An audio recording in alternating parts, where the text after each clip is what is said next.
اور کئی لوگ چلے بھی گئے ہیں. لیکن کیا اب میرے سے پوچھیں کہ کیا مجھے اس سے کوئی فرق پڑ رہا ہے؟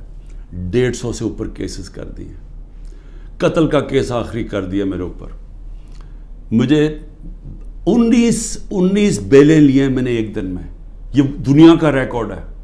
اس کے بعد 4 گھنٹے نیب میں بیٹھا ہوں. 4 گھنٹے نیب نے میرے سے وہ جو سوال پوچھے, میں چیلنج کرتا ہوں کہ کسی عدالت کے اندر کبھی بھی یہ کیس کی کوئی اہمیت ہو جائے. کوئی کیس ہی نہیں ہے, کیبنٹ کا فیصلہ ہے, ساری کیبنٹ نے فیصلہ کیا. اب یہ دکھانا تھا کہ مجھے اس سے کوئی ذاتی فائدہ ہوا. کیا القاعدہ جو پہلا بن چکی تھی, شروع ہو گئی تھی یونیورسٹی, کیا وہ ایک ٹرسٹ ہے؟ وہاں غریب گھرانوں کے بچوں کو مفت تعلیم مل رہی ہے سیرت نبی پہ اور یہ جو ٹیکنالوجی کے اوپر. وہ ٹرسٹ ہے جس طرح شوکت خانم ہے. مجھے اس سے کیا فائدہ ہے؟ 1 روپیہ نہیں دکھا سکتے مجھے کیا فائدہ ہو, نہ ہی ہو. کسی ٹرسٹ سے کسی کو فائدہ نہیں ہو سکتا, ٹرسٹ ڈیڈ میں لکھا ہوا ہے. تو وہ کیسز بھی ہیں, قتل کا کیس بھی ہے, ہر روز کوئی نئے کیس آ جاتا ہے, عدالتوں کے میں چکر مار رہا ہوں. لیکن مجھے اس سے کوئی فرق نہیں پڑتا. میں ہر عدالت میں جاتا ہوں, ہر کیس میں جاتا ہوں, یہ بتانے کے لیے کہ میں قانون سے اوپر نہیں ہوں. جبکہ میرے اوپر یہ جان کے کیا جا رہا ہے, یہ مجھے خوف دلانے کے لیے کیا جا رہا ہے. میں یہ آج کہنا چاہتا ہوں کہ یا اس سے یہ سارے کیسز کریں, اور اس کیسز میں کیونکہ کسی عدالت میں کوئی سزا نہیں ہو سکتی, ملٹری کورٹس سیٹ اپ کیے ہیں, اپروور ڈھونڈے جا رہے ہیں جو کہ جی عمران خان نے ہمیں کہا تھا کہ وہ کور کمانڈر کا گھر جلاؤ, یہ کہیں گے, ان میں سے کوئی اپروور آ جائیں گے, مجھے ملٹری کورٹ میں لے جائیں گے, سزا ہو جائے گی, مجھے کوئی فرق نہیں پڑے گا.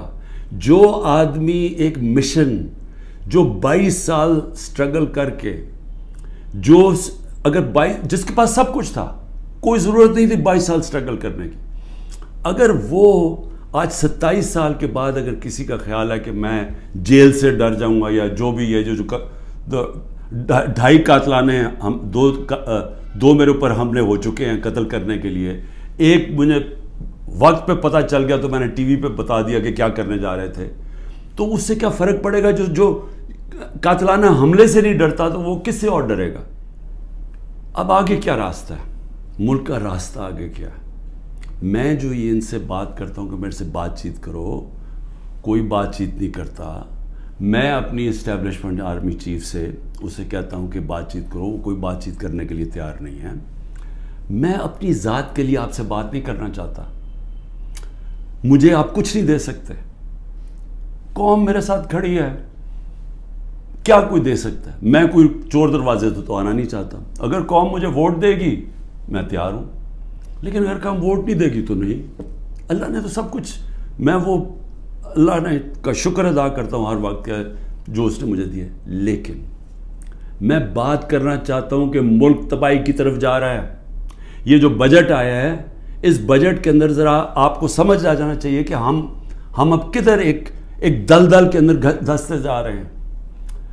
آپ یہ سوچیں کہ فیڈرل گورنمنٹ جو سارا جب وہ پیسے دے دے گی صوبوں کو, جو 5,000 ارب روپیہ صوبوں کو جب جائے گا, تو فیڈرل گورنمنٹ کے پاس جو پیسہ بچے گا اس سے زیادہ جو ہمارا سود دینا ہے, ہم نے قرضوں کے اوپر سود دینا ہے, وہ سود اس سے زیادہ ہے.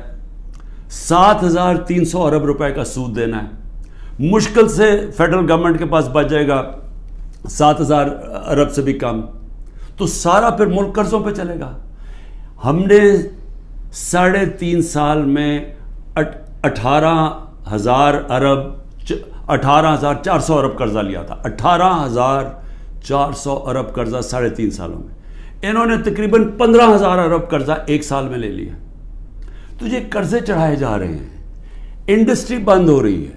گروتھ ریٹ جو تھی جس سے دولت میں اضافہ ہوتا ہے وہ 6.1% سال پہلے تھی, آج وہ پہنچ گئی ہے 0.3 پہ. تو جو دولت ہے اس کے اندر تو کمی ہو رہی ہے, قرضے بڑھتے جا رہے ہیں. ڈالر کدھر سے آئیں گے؟ انہوں نے 25-30 ارب ڈالر 1 سال کے اندر دینے ہیں, وہ کدھر سے آئیں گے؟ تو میں آج اس لیے یہ سوال پوچھ رہا ہوں کہ کوئی تو روڈ میپ ہوگا نا. ابھی تو روڈ میپ یہ ہے کہ کسی نہ کسی طرح عمران خان کو ختم کرو, اور اگر P T I Imran Khan سے تو اس کو ختم کرو. تو ابھی تو یہ ون پوائنٹ ایجنڈا, ساری ایجنسیز, سب کچھ, سارے ملک کے ادارے وہ اسی پہ لگے ہوئے ہیں کام کر رہے ہیں. لیکن میں سوال کچھ اور پوچھ رہا ہوں. میں یہ نہیں کہہ رہا کہ کریں, ہم کھڑے ہیں. اس میں سے ایک آپ یہ کرم کر رہے ہیں کہ میرے جو نظریاتی لوگ ہیں وہ نظر آنا شروع ہو گئے ہیں کہ وہ نظریاتی لوگ کون ہیں, اور وہ نظر آنا شروع ہو گئے کہ جو ہمارے ساتھ اور مقصد کے لیے آئے تھے, نظریے کے لیے نہیں آئے تھے. تو ایک تو آپ فائدہ کر رہے ہیں کیونکہ صرف نظریاتی پارٹی اب پاکستان کو اس دلدل سے نکال سکتی ہے. پہلے 140 ملکوں میں سے پاکستان 129 تھا رول آف لا میں. اب جو یہ انہوں نے کریک ڈاؤن کیا, اب تو یہ بالکل ہی نیچے گر گیا ہے, اب تو وہ بنانا ریپبلک بن گیا ہے. تو جب رول آف لا ہی نہیں ہے, انویسٹمنٹ کیسے آئے گی؟ انویسٹمنٹ نہیں آئے گی, دولت میں اضافہ کیسے ہوگا؟ یہاں تو اس وقت پاکستانی پیسہ باہر بھیج رہے ہیں, پاکستانی ڈالر لے کے بیٹھے ہوئے ہیں کیونکہ وہ کسی کو اعتماد ہی نہیں ہے. تو جب تک ہم اس ملک کا نظام ٹھیک نہیں کرتے, جو میں 27 سال پہلے انصاف کی تحریک لے کے نکلا تھا, رول آف لا کی تحریک, وہ جب تک اب ہم قائم نہیں کریں گے, پاکستان کے نظام کو ٹھیک نہیں کریں گے, گورننس سسٹم تب ٹھیک ہوگا, ادارے مضبوط ہوں گے. اور جب لوگوں کو اعتماد ہو جائے گا کہ ہمارے, اب جب میں اپنی سرمایہ کاری کروں تو یہاں کا جو قانون ہے, جو ان کی لا انفورسمنٹ ہے, جو ان کی عدلیہ ہے, وہ میری سرمایہ کاری کی حفاظت کرے گی, میرے سے فراڈ نہیں ہونے دے گی. یہ جب تک اعتماد نہیں ہوتا پیسہ نہیں آنے لگا. اور اس کے لیے جب تک کہ حکومت نہیں آتی جو پبلک مینڈیٹ سے آئے, جس کو پبلک سپورٹ کرے, جس کو بڑا ووٹ ملے اور پبلک کی سپورٹ سے آئے, صرف وہی بڑے بڑے فیصلے کر سکتی ہے. نہیں تو ان کو تو آپ نے دیکھ ہی لیا ہے کیا کیا انہوں نے, سوائے مہنگائی کر کے, تاریخی مہنگائی 38% پہ, انہوں نے کیا کیا ہے؟ انڈسٹری بند ہو گئی ہے, بے روزگاری بڑھ گئی ہے, گروتھ ریٹ, انہوں نے اور کیا کرنا ہے؟ تو یہ جو ابھی تک تو گیم پلان میں یہی کھچڑی پکنے لگی ہے نا, آگے نئی آ گئی ہے, نئی جماعت ایک کریٹ کر دی ہے. ہم نے بھی اپنے بڑے بڑے اچھے 27 سال پرانے ہم نے لوگ وہاں بھی بھیج دیا ہیں ان کے پاس, اور ضرورت ہے تو حکم کریں ہم اور بھی بھیج دیتے ہیں. لیکن اس سے ملک ٹھیک نہیں ہونے لگا. ملک ٹھیک تب ہوگا جب ایک public mandate, free and fair election کے بعد ایک مضبوط گورنمنٹ آئے گی. اور میں اپنی اسٹیبلشمنٹ کو آج پھر سے کہتا ہوں, نظر ثانی کرے, ملک تباہی کی طرف جا رہا ہے. اور جب یہ تباہی جس طرف جا رہا ہے, اور IMF کی اگلی کنڈیشنز آئیں گی, جس طرح انہوں نے مصر اور سری لنکا میں انہوں نے کنڈیشن لگائی, وہ کیا ہے کہ فوج کا بجٹ کام کرو, دونوں جگہ انہوں نے کہا. تو یہ تو ہم ادھر جا رہے ہیں کہ ہم اپنی سیکیورٹی اینڈ میں کمپرومائز کریں گے, اور ایک دفعہ سیکیورٹی کمپرومائز ہوگی اس ملک کی, تو ہمارے جو دشمن بیٹھے ہیں وہ ملک توڑنے کے لیے تیار ہیں. تو میں اس لیے آپ کو کہہ رہا ہوں, مجھے کوئی ریلیف نہیں چاہیے, مجھے کوئی آپ کی مدد نہیں چاہیے, میں کوئی کسی مجھے یہ سمجھے کہ یہ جو سارا کچھ ہو رہا ہے انتقامی کارروائی, مجھے چھوڑے میری بہنیں باہر جانے کے لیے نہیں تیار.